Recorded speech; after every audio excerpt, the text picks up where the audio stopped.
एक बार की बात है, जब महाभारत का युद्ध होने वाला था, तब उडुपी के राजा ने अपनी सेना के साथ कुरुक्षेत्र जाने का फैसला किया। वही भगवान श्री कृष्ण से मिले और बोले, हे भगवान, मैं यहाँ युद्ध लड़ने आया हूँ, लेकिन मेरा दिल मुझे किसी का साथ देने नहीं देता। मैं न तो पांडवों का और न ही कौरवों का पक्ष लेना चाहता हूँ। हालांकि मेरे पास एक प्रस्ताव है। मैं युद्ध में भाग लेने वाले सभी योद्धाओं के लिए भोजन तैयार करना चाहता हूँ। भगवान श्री कृष्ण राजा के प्रस्ताव से खुश हुए और उसे स्वीकार कर लिया। उडुपी के राजा ने योद्धाओं के लिए भोजन तैयार करना शुरू किया और युद्ध के बाद जब योद्धा भोजन खाने आते थे तो जो कुछ भी उन्होंने पकाया था वह अंत तक पूरी तरह से समाप्त हो जाता था। इसका मतलब है कि भोजन की कोई बर्बादी नहीं हुई थी और सभी के लिए पर्याप्त भोजन था। युद्ध 18 दिनों तक चला और अंत में पांडवों ने विजय प्राप्त की।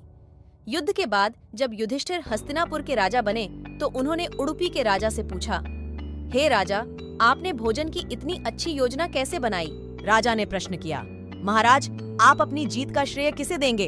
युधिष्ठिर ने उत्तर दिया, भगवान श्री कृष्ण को। उडुपी के राजा ने कहा, भगवान श्री कृष्ण मेरे कर्म के लिए भी जिम्मेदार हैं। हर दिन वह रात में मूंगफली खाते थे और अगले दिन जब हम उनके तंबू में जाते थे तो हम सभी छिलके इकट्ठा करते थे और गिनते थे। हमने गिने हुए छिलकों को 1000 से गुणा किया और हमें पता चल गया कि उस दिन कितनी मौतें होने वाली हैं और हमने उसके अनुसार अपना भोजन तैयार किया। जैसा कि हम जानते हैं, भगवान श्री कृष्ण को सब कुछ पता था और उन्हें महाभारत के युद्ध का परिणाम भी पता था। वह उडुपी नरेश को उनके भोजन बनाने में मदद करने के लिए मूंगफली खा रहे थे।